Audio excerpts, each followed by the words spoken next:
지금까지 여러분이 에스더를 또 말씀을 나누면서 많은 생각들이 있었을 거라는 생각이 들어집니다. 어떤 면에서 보게 되면 이 에스더의 이야기가 마치 소설이나 영화에서 등장하는 주인공 같은 이야기처럼 들려줄 수도 있을 것입니다.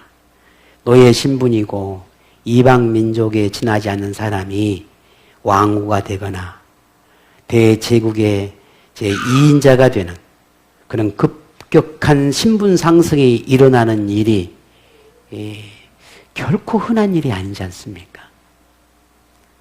그러나 오늘 우리가 분명히 알아야 할 것은 이 에스더는 모든 역사가 기록들이 사실이고 진실이다라는 것이 여러분 조금 전에 읽었듯이 말미에 이렇게 쭉 읽어내려가다 보면은 이 모든 기록들을 페르시아 역사의 기록에 놨다, 기록하게 했다라고 하는 것들을 보게 되지요. 그래서 오늘 우리도 이 에스더라고 하는 성경을 통해서 우리가 보게 되는 거고 역시 또 실제적인 이야기이기 때문에 기록되어 있지요.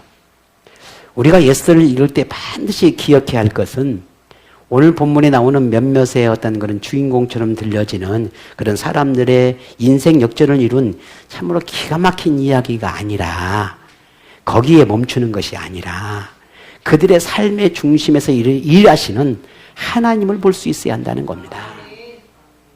에스더서는 사람의 이야기를 다루는 전기가 아니라 하나님을 이야기하는 성경이라고 하는 점을 잊지 않아야 합니다.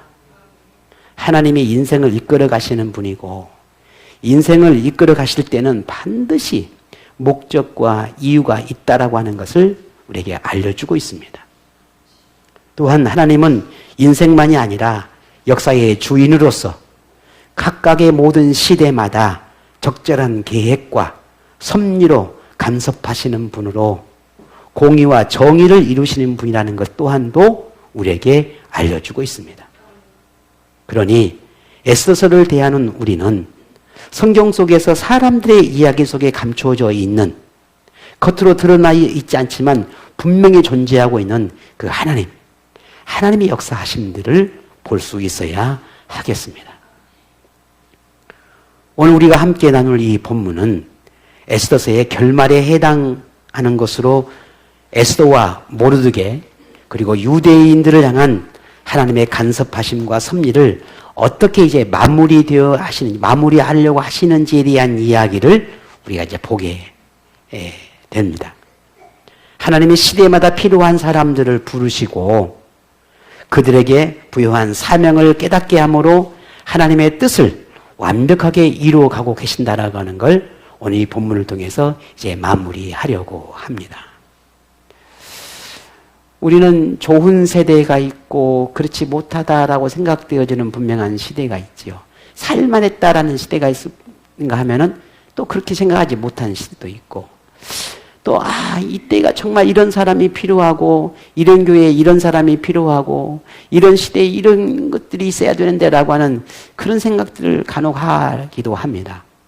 근데 우리의 생각과 물론 다를 수는 있겠지만 우리 시대의 역사의 흐름 속에 보면은 모든 것이 하다못해 그게 악이라 할지라도 꼭 필요했다라고 하는 것을 우리가 인정하게 돼요. 왜냐하면 그 역사의 주인이 하나님이시기 때문에 그렇습니다. 비근한 여러 과거에 유대인의 학살을 했던 히틀러가 왜 필요했을까? 그 잔인무도한 사람이 왜 필요했을까라고 우리가 그렇게 말할 수 있겠지만 어쩌면 그 시대에 그 인물이 필요했는지도 모르죠. 유대인의 편에서 보면 그야말로 가슴 아픈 역사이금 분명한 사실인데 시간이 흐르고 또 흘러서 보면은 이해할 수 없는 것들이 존재했단 말이죠. 우리 대한민국의 역사도 마찬가지입니다. 그런 일이 없었으면 좋겠지만 이해할 수 있는 게 쉽지는 않지만 우리 대한민국의 역사를 보게 되면 왜 그랬을까? 우리는 왜 그런 아픔을 경험해야 했을까? 왜 우리는 그런 시련을 만나야 했을까? 왜 그랬을까? 우리의 선조들은 왜 그런 엄청난 고통 속에 살아야 했을까? 참으로 이해할 수가 없어요. 그게 하나님 뜻이니 아니라고 우리가 말하는 것조차도 사실은 참 어렵고 힘든 부분도 있어요. 하지만 우리가 역사의 주인이 하나님이라고 하는 걸 믿는다면 우리의 성경과 신앙의 사고로 이 세상의 모든 역사를 바라보면 그 또한도 필요했지 않겠을까? 그 또한도 필요하지 않았을까라고 하는 걸 우리는 보게 된다는 거지요.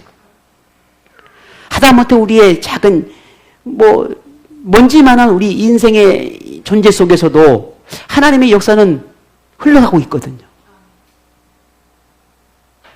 우리가 받아들이든 받아들이지 못하든 분명 우리는 그 역사 속에 있단 말입니다. 오늘 에스더와 모르드게, 오늘 이 에스더서에서 흐르는 그 하나님의 역사의 흐름 속에서 우리는 참 이해할 수 없는 많은 사건들이 있고 어떤 부분에서는 충분히 이해되는 부분도 있듯이 오늘 이 본문을 마무리하면서 우리는 하나하나 조금씩 또 믿음으로 이해할 수 있는 그런 기회가 되었으면 좋겠습니다. 유대인이 몰살된 위기에서 에스더의 지혜로 생명을 보존하게 되었을 뿐 아니라 모르드게가 페르시아 제국의 제2인자로 등극하면서 유대인에게는 새로운 희망이, 또 다른 희망이 생겨나기 시작했습니다. 아하수에로 왕의 명령으로 내려진 새로운 조서가 페르시아 전역에 내려졌는데 하만에 의한 유대인 몰살 계획을 취소하고 그리고 하만의 계획에 동참하려 했던 관리들을 죽이라고 하는 그런 내용의 조서가 내려지면서 유대인에게 반전이 되었지요. 이게 지난 본문의 이야기 아닙니까?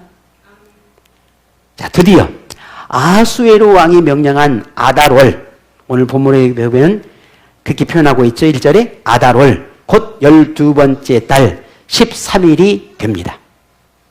아달월이라고 하는 말은 바벨론식 달 이름입니다. 이걸 종교로 보면 12월에 해당돼요. 지금 우리가 계산하고 있는 이 태양력이라고 그러죠. 양력이라고 말하는 보면 2월에서 3월 정도에 해당하는 때를 말해요. 이게 아달월이라는 달력의 그 의미입니다. 이날 페르시아의 전역에 유대인들에 의해 죽임을 당하는 관리들이 이제 가득하게 되지요. 그 하루에 모든 관리들을 죽이라 했으니까 모든 관리는 아니지요. 아하수의 왕의 조서에 의해서 내려진 모든 관리들, 유대인들의 대적자들, 유대인을 미워했던 사람들, 그들을 죽이라고 했지요. 그 한날에 죽인 사람들, 죽임을 당한 관리들이 오늘 성경 전체를 보게 되면 페르시아 제국의 수도인 수산성에서 약 500명이 죽어나갑니다. 이 하루에. 그리고 하만의 그 아들 10명이 또 죽어요. 그리고 페르시아 제국에 있는 127개의 지역이 있었는데 이 지역에서 죽어나간 사람이 약 7만 5천 명이랍니다. 딱 하루 만에 너희들에게 이 관리들을 죽일 수 있는 기회를 주겠다라고 했잖아요. 이 내용을 아하수에로 왕이 이제 보고를 받습니다. 그 모든 결과가 이제 하루 만에 끝났어요. 그리고 왕후 에스더를 부릅니다. 이제 오늘 내가 원하는 이 하루 동안에 관리들 다 죽었다. 혹 네가 더 원하는 게 있느냐라고 에스더에게 물어요. 그래서 에스더가 말합니다. 한 가지 청이 더 있습니다. 이 한 가지 청을 좀 더 들어주셨으면 좋겠습니다. 라고 묻습니다. 그 한 가지 청이 뭐였냐면 하만의 아들 10명의 그 시신을 수산에다가 매다는 거예요. 장대에다가. 매달아 달라라는 것과 한 가지를 더 청했는데 그 청한 것은 이 수도인 수산궁 안에 다시 한 날을 더 주셔서 수산궁 안에 있는 대적들을 죽일 수 있도록 허락해달라라는 이 두 가지 청을 하게 됩니다. 에스더가 이와 같은 청을 했던 이유는 물론 당연히 하만의 아들을 장대에 매다는 것은 그건 여러 가지 이유가 있겠지요. 왜냐하면 유대인 몰살에 가장 앞장섰던 사람이 하만이었으니까 그 아들을 그렇게 매달음을 통해서 뭔가 의미를 부여하고 싶었겠지요. 또 하나는 수산궁 안에 있는 관리들을 죽이게 해달라고 했던 것은 아직 이 유대인의 몰살에 동참했던 사람들이 아직은 남아있다고 생각했던 것으로 보아집니다. 그래서 그들까지도 죽이게 해달라는 것이었어요. 그래서 14일, 13일 말고 그 다음날 14일에 이와 같은 일을 할 수 있도록 허락해달라라고 하는 것을 요청하게 됩니다. 어땠을까요?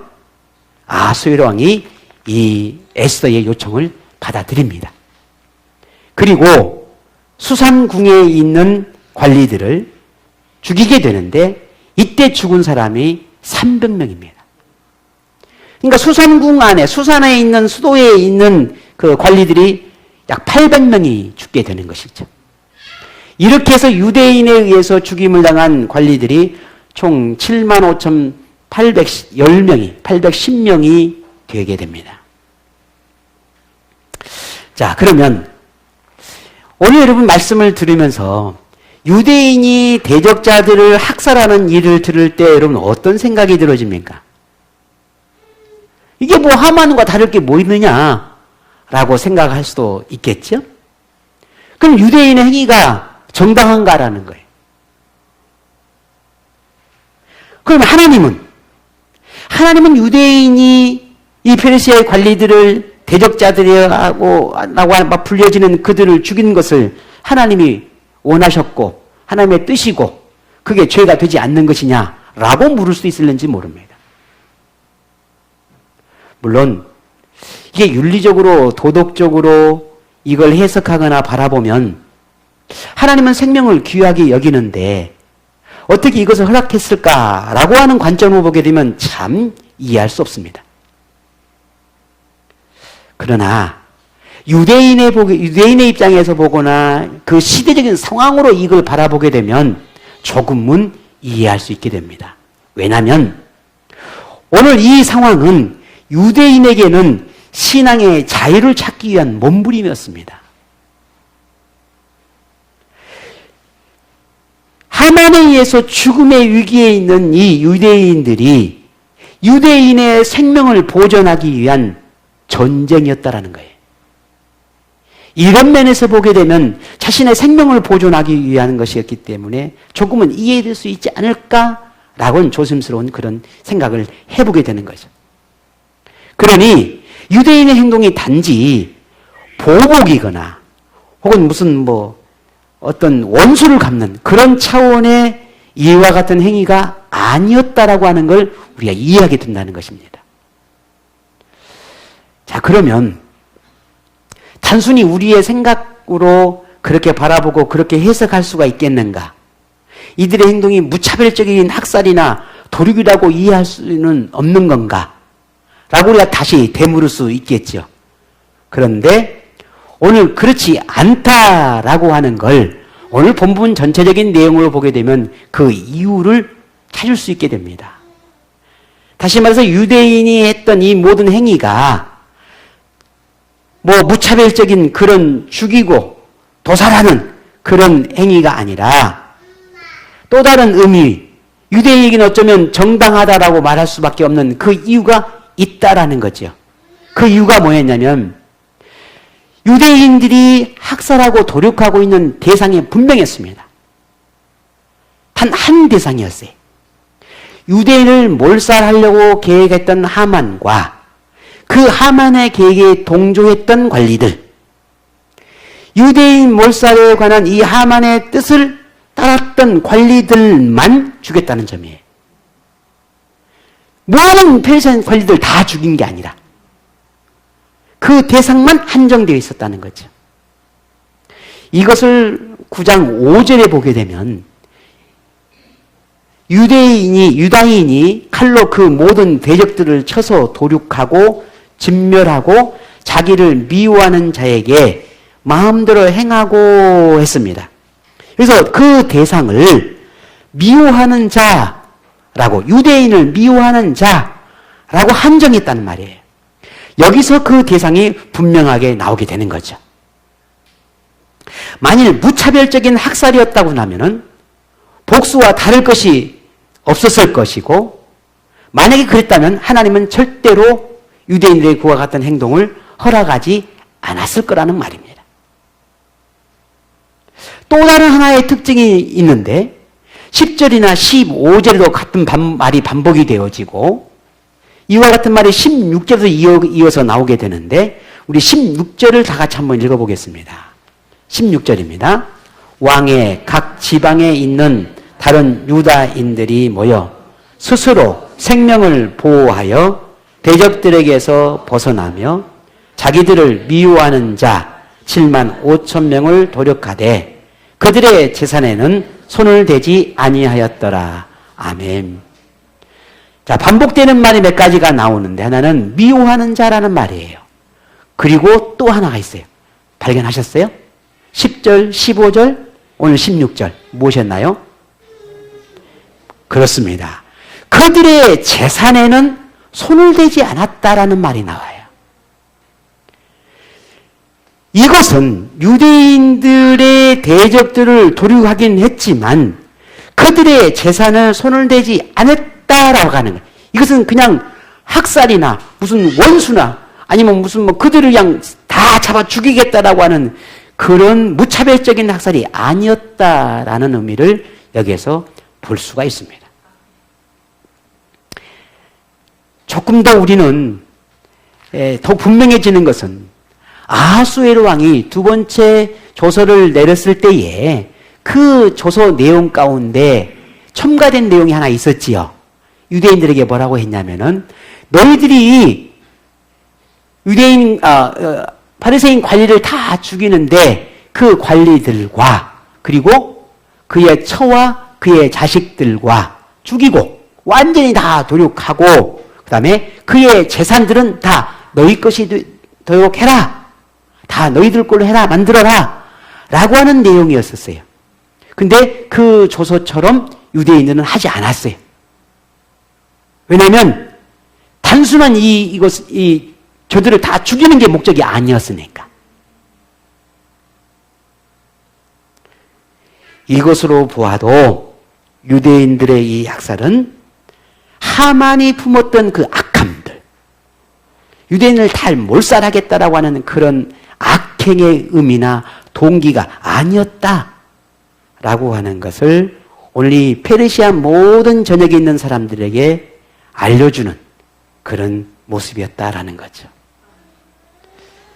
자, 오늘 이 본문의 내용에서 우리가 알 수 있듯이 유대인의 모든 이런 도륙의 행동의 동기나 혹은 목적이나 과정이나 혹은 결과에 이르기까지 하나님 앞에 악을 행하려고 했던 그 모습은 찾아볼 수가 없었다 하는 것입니다. 만일 하만과 같은 동기에서 시작된 것이었다면 분명 결과는 달라졌을 거예요. 오늘 본문 9장 10장에 전체 흐르고 있는 이런 분위기는 아니었을 거라는 말입니다. 하지만 오늘 이 본문을 좀 더 읽어 내려가다 보면 오늘 이 일이 있는 후에 에스더와 모르게는 참으로 놀라운 일들이 일어납니다. 유대 민족에도 마찬가지입니다. 그 결과를 봤을 때 그 과정이나 혹은 동기나 목적도 결코 하나님의 뜻이나 하나님의 원하심에 위배되지 않았다라고 하는 것을 우리는 알게 됩니다. 아달월 13일, 14일은 단순히 유대인에게 원한을 갚는 복수의 날이 아니라 유대인에게만은 그들에게만은 민족적으로 자유를 얻고 평화를 누리고 길고 긴 타국민의 소름을 모두 씻어내는 날이었습니다. 그래서 페르시아 지역의 유대인은 이 날을 기념하여 영원히 기억하고자 했습니다. 그 내용을 19절에 이렇게 기록해 놨습니다. 우리 한번 볼까요? 그러므로 시골의 유다인 곧 성이 없는 고울에 사는 자들이 아달월 14일을 명절로 삼아 잔치를 베풀고 즐기며 서로 예물을 주더라. 아멘. 이 모든 왕에 의해서 13일, 14일 단 이틀 동안 행했던 모든 그 일들을 다 마치고 나서 그 모든 일이 끝나고 나면 또 다른 어떤 몰살이나 페르시아 관리들을 죽이려고 했던 게 아니라 여기로 끝내버렸어요. 왜? 왕의 명령이기도 했고 더 이상 의미가 없기 때문에 왜? 그들을 다 죽이려고 하는 게 목적이 아니었으니까. 여기서 끝나고 드디어 우리가 자유를 누리고 평화를 누리게 되었다. 라고 하면서 그날을 기념하고 명절로 삼게 됩니다. 그래서 14일, 15일 이 두 날을 명절로 삼았는데 이 날을 성경에서는 부림절이라고 말합니다.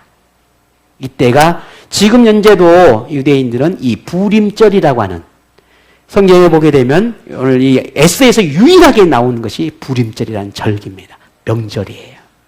지금도 유대인들은 이 명절을 지키고 있고요. 이 부림절이라고 할 때 이 부림이라고 하는 말은 하만이 유대인을 몰살하려고 할 때에 제비를 뽑아서 그 날을 정했다고 하는데 이 제비를 뽑다 할 때 이 제비라고 하는 단어가 부림이라고 하는 뜻의 어원을 가지고 있어요. 그래서 부림절이라고 그렇게 이름을 정하게 되었습니다. 그래서 이 부림절은 유대인들에게 가장 중요한 절기 3가지가 있어요. 창세기부터 출애굽기죠. 출애굽 이후에 보게 되면 굉장히 중요한 유대인의 3가지 절기가 나오는데 뭐죠? 유월절, 칠칠절, 장막절 이렇게 3가지 절기가 나오는데 이 3가지 절기만큼이나 이 유대인들은 매우 중요하게 생각했던 절기가 이 부림절이라고 하는 명절이었어요. 그런데 그래서 이런 부림절을 통해서 서로 모여서 잔치를 하고 그 다음에 자신의 민족성을 다시 고취하고 유대인의 정체성을 다시 확립하며 그렇게 서로 즐기고 기뻐하고 감사할 수 있는 그런 명절이 부림절로 되었습니다. 지금 현재도 조금 전에 말씀드렸듯이 그 부림절을 지키고 있다고 하는데 오늘 성경에서 나오고 있는 그런 의미가 많이 퇴색되었다고 합니다. 그래서 미국의 할로윈데이처럼 앞에 뭐 가면을 쓰고 막 자기들끼리 그냥 막 술 먹고 놀고 즐기고 그런 아주 퇴색되어 버리는 명절로 지금은 그렇게 되어버렸다고 하는데 어쨌든 이 부림절이 여전히 지금도 성경의 기원을 가지고 있다라고 하는 거 우리가 좀 기억할 필요가 있겠죠. 하나님이 이루시는 역사는 우리 조금 전에 보았듯이 참 신기하고 놀라운 일이 많습니다. 사람의 이해를 뛰어넘는 오묘함이 존재하고 있지요. 페르시아 제국의 지배를 받은 유대 민족은 이방 민족이요 노예요 아주 작은 소수 민족에 불과했습니다. 하지만 그들에게 부르닥친 위기가 오히려 새로운 세계를 열게 되는 기회가 되었고 하나님은 자기 백성을 열방이 두려워하고 열방이 부끄러워할 만큼의 존재감을 높이셨습니다. 하나님은 에스더를 왕으로 모르드게를 페르시아 제국의 제2인자로 세우심으로 유대인의 그 신앙을 인정받고 유대인이 번성하게 했고 부림절이라고 하는 이 절기를 통해서 타국이지만 그곳에서 더욱더 유대 민족의 정체성을 더 지킬 수 있도록 모든 길들을 열어놓기 시작했습니다. 또한 유대인이 점점 페르시아 제국에 영향력을 끼치기 시작했고 특히나 에스더와 모르드게의 영향력은 페르시아 제국뿐만 아니라 그 주변국까지 미치게 되었고 그러므로 인해서 이 아하수에르 왕은 더욱 부흥한 나라와 더욱 권위와 또 자신의 권위와 권세가 더 강해지는 그런 나라를 다스리게 되는 역사적인 일들이 있게 되었습니다. 뿐만 아니라 모르드게의 모든 그 행정과 왕을 돕는 그 모든 정치적인 성향과 영향이 페르시아와 모든 주변까지 미치게 되었던 것을 우리는 성경을 통해서 확인할 수가 있습니다. 이것이 본문 10장 3절이에요. 우리 한번 같이 읽어보겠습니다. 3절입니다. 유다인 모르드게가 아하수에르 왕의 다음이 되고 유다인 중에 크게 존경받고 그의 허다한 형제에게 사랑을 받고 그의 백성의 이익을 도모하며 그의 모든 종족을 안위하였더라. 아멘. 지난 일에 이전에 있었던 그 모든 일들이 하나님 앞에 죄가 되고 그리고 악행이었다면 이와 같은 일들이 있을 수 있었을까? 절대 있을 수 없었을 겁니다. 어떻게 모르드게가 에스더가 사랑받고 존경받고 높임을 받을 수 있었겠습니까? 그럴 수 없었을 겁니다. 이것은 무엇을 의미합니까? 바로 하나님의 간섭하심이, 하나님의 섭리하심이 이들의 인생과 이 역사 속에 존재했고 결국 하나님의 완벽한 승리여 유대인의 승리였다라고 우리는 결론을 내리게 됩니다. 하나님은 한 민족을 살리고 역사를 바꾸고 한 제국을 새롭게 바꾸는데 수만의 사람이 아닌 하나님의 사람, 하나님의 뜻을 섬기는 사람, 하나님의 뜻 앞에 순종하는 그 사람, 에스더와 모르드게 단 두 사람을 통해서 역사를 바꾸어 놓았습니다. 하나님이 이들을 이토록 존귀한 자로 세우신 이유가 그들이 타협없는 신앙 때문이었다고 하는 걸 우리는 잘 알고 있습니다. 이 때문에 비록 시련과 환난을 만나야 했지만 하나님은 그들을 버리지 않았고 그들의 울부짖음을 들어주셨습니다. 결국 하나님은 대적자들에게서 벗어나 평안을 얻게 하였고 모든 슬픔에서 벗어나게 하심으로 기쁨을 누리게 하셨습니다. 하만이라는 한 사람의 계략으로 애통하며 두려워하며 죽음의 위기에 내몰려 했던 이 유대인들. 하지만 하나님은 자기의 백성, 내 민족, 그 유대인을 버리지 않았고 오히려 그들의 원수를 갚아주심으로 그들을 위로하고 즐거움으로 채워주셨습니다. 오늘 이 에스더의 속에서 기록된 모든 역사의 사실들, 오늘 우리의 삶에서도 분명 동일한 하나님이 일하고 계십니다. 여러분의 아버지, 우리의 하나님이십니다. 자, 이것을 믿는다면 오늘 에스더와 모르드게의 그 모습이 어떠했는지를 우리는 분명 또 한 번 고민해보고 생각해 보아야 할 것입니다. 현재 우리의 시대는 그리스도인에게 매우 민감해지는 유혹의 시대라, 위기의 시대라, 혼란의 시대라 라고 말할 수 있을 겁니다. 부와 쾌락과 물질과 왜곡된 사고와 본질이 상실된 거칠에 치중된 교회와 성도 등으로 인해서 성경과 교회가 무시당하고 있습니다. 사회적으로는 과도한 자기애나 공감력의 부족으로 인한 무너진 대인관계나 비판에 대한 극도의 반발감을 가지고 책임의식이 부족하고 감정의 절제나 조절 능력의 부족 등으로 하나님의 그 무조건적인 사랑, 그 십자가의 무한한 그 사랑이 마치 거짓처럼 취급받고 있는 시대입니다. 뭔가 조건이 있어야 되고 무조건적인 것이 통하지 않는 이 시대가 되었어요.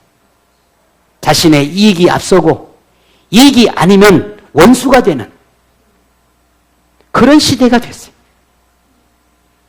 이러한 시대 속에서 에스더와 모르드게가 보여준 타협없는 신앙의 모습이나 자기의 헌신적인 태도나 유대 공동체를 향한 사랑의 모습을 통해 오늘 우리에게 말하고 싶어하는, 우리에게 전하고 싶어하는 이 하나님의 교훈을 우리는 많은 시간 속에서 함께 나누고 고민하고 생각해 보았습니다. 그 시간 속에서 여러분 알고 느끼고 깨달았던 그 모든 것들을 여러분 잊지 않기를 다시 한번 부탁을 드립니다. 에스더와 모르드게가 한 시대의 영웅이 되었던 건 그들에게 영웅이 될 수 있는 조건이나 자격이 있었기 때문이 아닙니다.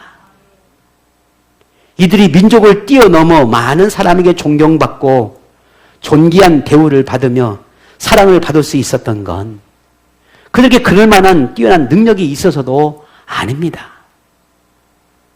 이들의 업적이 역사에 기록될 만큼 이름을 남기게 된 것은 하나님의 백성됨을 부끄럽게 여기지 않았기 때문이고 더욱 하나님 앞에 떳떳하게 믿음으로 살고 싶어 했던 그들의 마음, 그들의 생각, 그들의 꿈, 그들의 간절함, 이것을 하나님이 아셨고 그리고 그들과 함께 하셨기 때문이었습니다.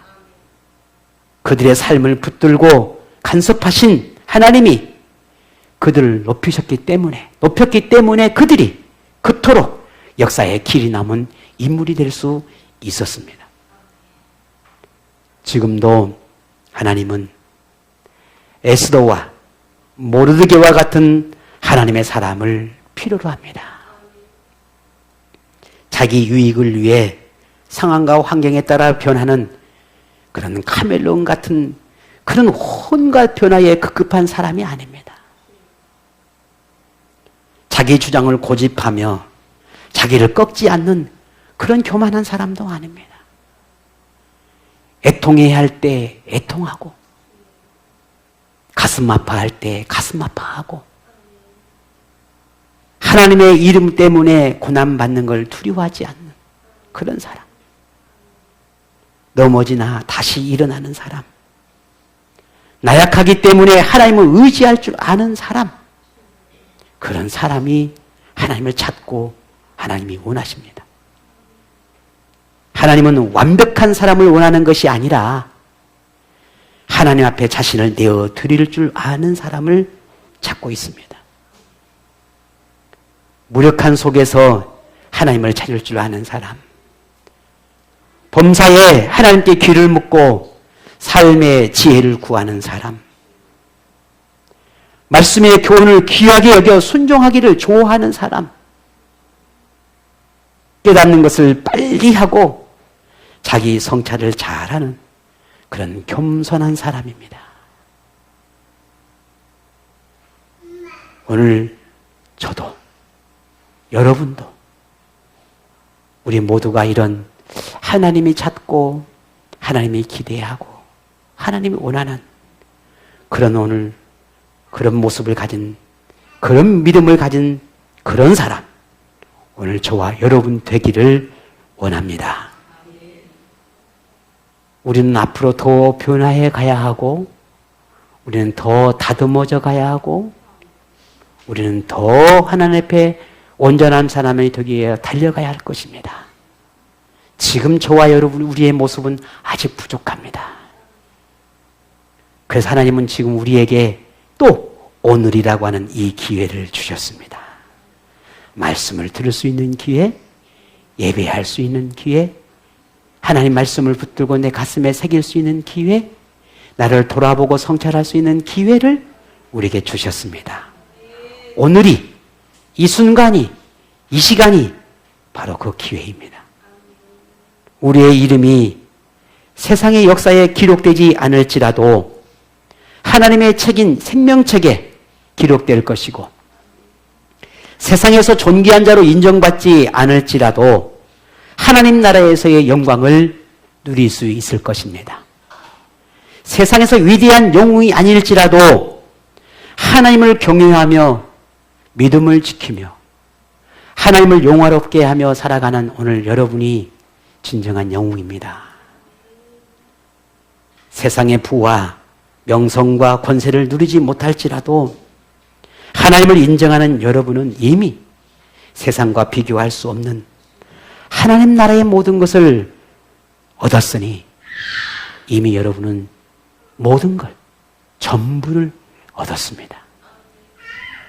세상을 바꾸거나 위대한 성인이 되거나 에스더와 모르드게처럼 민족을 위기에서 구원할 만한 그런 능력이 없을지라도 예배가, 기도가, 믿음으로 순종하는 삶이 그렇게 간절히 열망하는 삶을 살아내는 우리의 삶이 결국엔 오늘 저와 여러분의 삶을 바꿀 것이고 그렇게 바뀌어진 여러분의 모습을 통해서 바뀐 여러분을 통해서 여러분의 주위에 선한 영향력이 될 것입니다. 우리는 그렇게 위대한 인물이 아니지만 최소한 오늘 우리의 자신을 바꾸고 변화해 가며 나와 가장 가까운 사람에게 하나님의 은혜를 나눌 수 있지는 않겠습니까? 오늘 저와 여러분이 그런 하나님의 기대에, 그런 하나님의 바람에, 그런 하나님의 원함에 조금은 가까이 나갈 수 있는 그런 하나님의 사람 되기를 원합니다. 우리는 근본적인 내 안에 있는 이 욕구와 탐욕을 완전히 버려버리거나 벗어날 수 있는 그런 존재가 아닙니다. 그래서 늘 우리는 타락하기가 쉽습니다. 쉽게 무너질 수 있습니다. 그래서 하나님을 향한 믿음과 하나님의 붙드심만으로 우리는 우리에게 주어진 이 흔들리는 삶 속에서, 광야와 같은 삶 속에서 우리의 안정과 평강을 누릴 수 있습니다. 뿐만 아니라 영적인 삶을 추구할 수 있다는 걸 우리 모두가 잊지 않기를 바랍니다. 하나님의 위대한 섭리가 오늘 저와 여러분을 이끌고 있음을 믿고 항상 평생 하나님을 경외하며 감사하며 하나님과 동행하려고 하는 그런 믿음의 결단으로 살아가시기를 바랍니다. 오늘 그런 여러분에게 하나님이 우리의 인생을 완벽하게 승리로 이끌어가는, 그리고 그 속에서 하나님 주시는 승리의 기쁨을 누리게 하실 그 하나님의 능력이 여러분의 삶의 모든 날에 임하기를 축복합니다.